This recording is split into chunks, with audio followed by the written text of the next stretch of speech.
rotation of population assistance worldwide. And by now Spring was well weary of his own staff's nostalgic stories of Piper's offensive mouthing off to African presidents. Why, you would never guess from their fond reminiscences that many of those same staff members had ratted on this glorified game show host at their first opportunity. All right, Spring was aware he wasn't colorful. He did not travel with a green monkey. He did not gratuitously insult statesmen.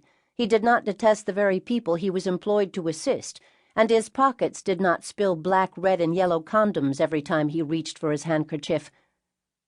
Behind his back, Spring vilified Piper, but perhaps to compensate for going all gooey face to face.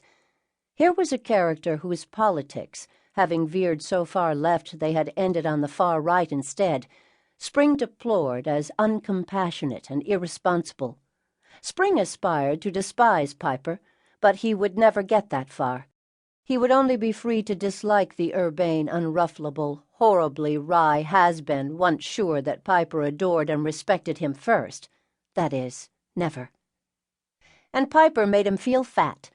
Piper was the older, although he didn't look it, and was surely one of those careless types who never gave a thought to what they ate, while Spring jogged 4 joyless miles a day and had given up ice cream.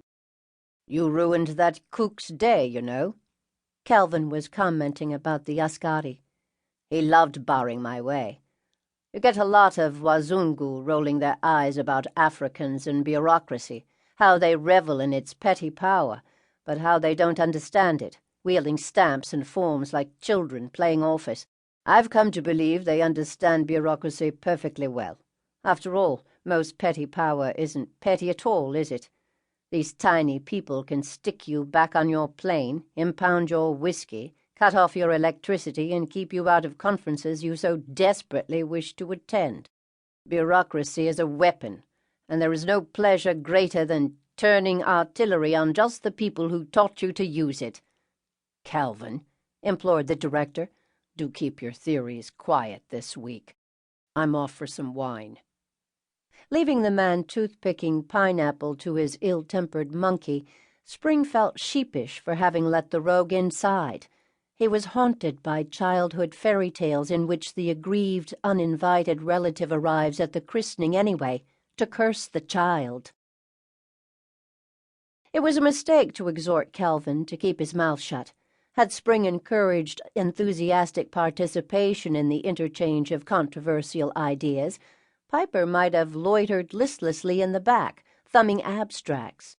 Instead, Calvin perched with his pet in the front row of a session on infant mortality, making just the kind of scandal sure to see its way into the Nairobi papers the next day.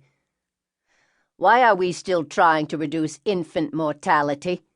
Piper inquired, "when it is precisely our drastic reduction of the death rate that created uncontrolled population growth in the first place? Why not leave it alone? Why not even let it go up a little? He did not say a lot, but might as well have." The room stirred, coughs, heads and hands. The moderator interceded. "It is well established by now, Dr. Piper, that reduction of infant mortality must precede a drop in fertility. Families have extra children as an insurance factor, and once they find most of those children surviving, they adjust their family size accordingly, etc. This is kindergarten demography, Dr. Piper. We can dispense with this level of discussion. Miss Davis." "On the contrary," Calvin pursued, "all of Africa illustrates that fallacy. Death rates have been plummeting since 1950, and birth rates remain high. So we keep more children alive to suffer and starve. I would propose instead that this conference pass a resolution to retract all immunization programs in countries with growth rates of higher than 2%. The session went into an uproar. "Moderator," cried a woman from the Population Reference Bureau, "can we please have it on record that this conference does not support the death of babies?" The next day, the headline in Nairobi's Daily Nation read, "Pop Council Conference. Let children die." Like everyone else, she had heard he was there, caught the flash of defiant black hair, the screech of his sidekick, and had craned